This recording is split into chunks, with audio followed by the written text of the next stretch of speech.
Cette famille vient de tout perdre. Leur maison, saisie. Leur job, disparu.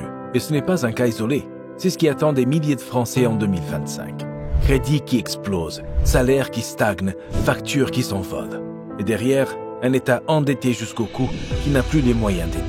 Dans cette vidéo, on va décortiquer ce qui se passe vraiment, qui va être touché en premier, et surtout, ce que vous pouvez faire maintenant pour ne pas subir la suite. Ce qu'on vit aujourd'hui en France, ce n'est pas une simple crise passagère, c'est un enchaînement de signes avant-coureurs.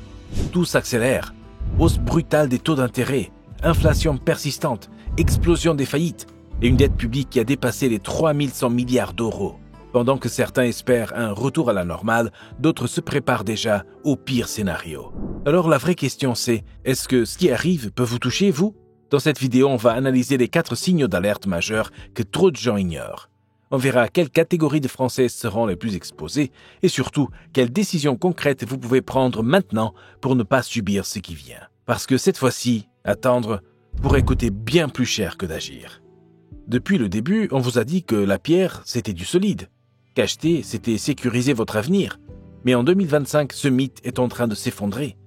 L'immobilier français, longtemps considéré comme un placement sûr, est devenu une bombe à retardement. Parce que tout a changé en silence. Les taux ont explosé. Résultat, moins d'acheteurs, plus de refus de prêts.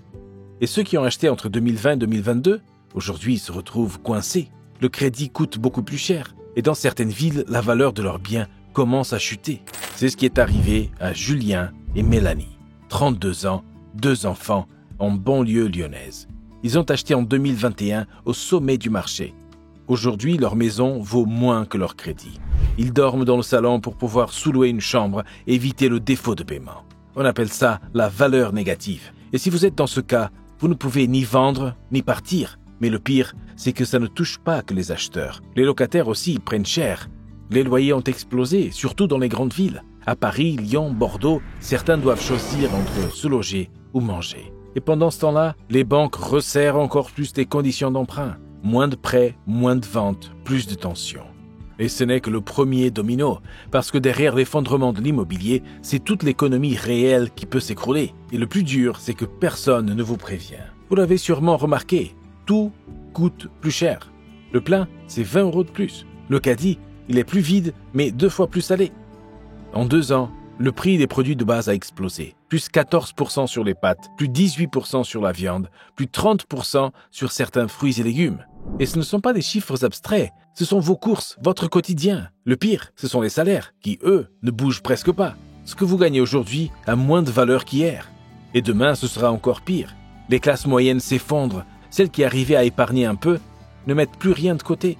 Et pour les plus fragiles, la carte bancaire est devenue une bouée de sauvetage. Crédit à la conso, paiement fractionné, découvert permanent. On tient, mais on creuse un trou.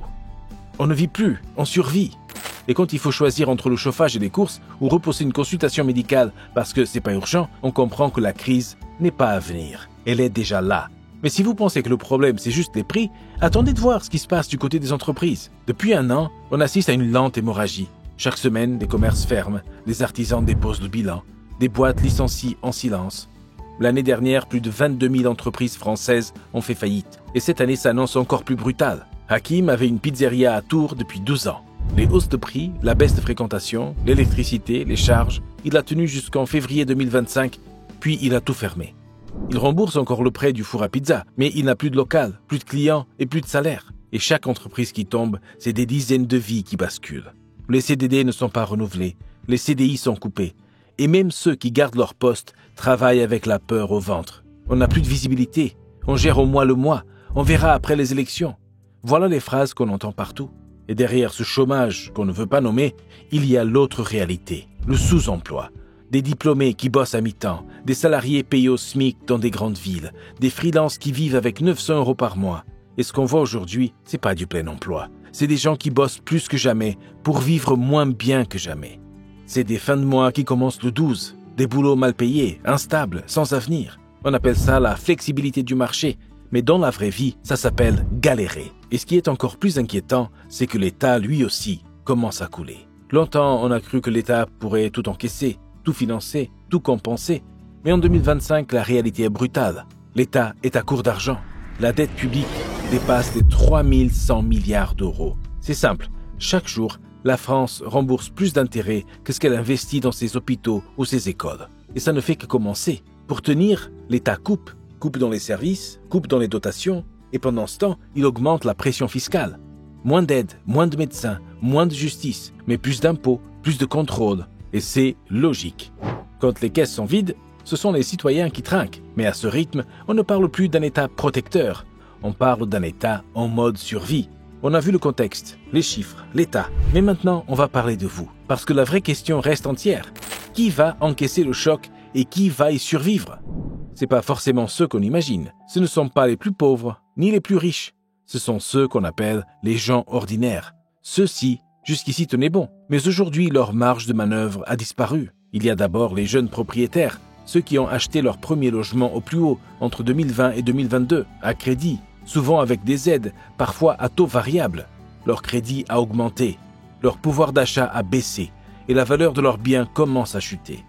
Ils ne peuvent plus vendre, ils ne peuvent pas bouger, ils sont piégés. Ensuite, les petits indépendants, les commerçants, les restaurateurs, les artisans, les freelances, ceux qui bossent dur mais seuls, ils encaissent l'inflation de plein fouet. Moins de clients, plus de charges, pas de chômage. Une mauvaise saison peut tout faire basculer. Et quand l'État n'a plus les moyens de les aider, il leur en demande encore plus. Il y a aussi les jeunes diplômés, Bac plus 3, Bac plus 5, mais aucune stabilité, des stages mal payés, des CDD qui s'enchaînent, un loyer impossible à payer sans aide des parents. Le rêve de progresser, d'acheter, de construire se transforme en survie de mois en mois.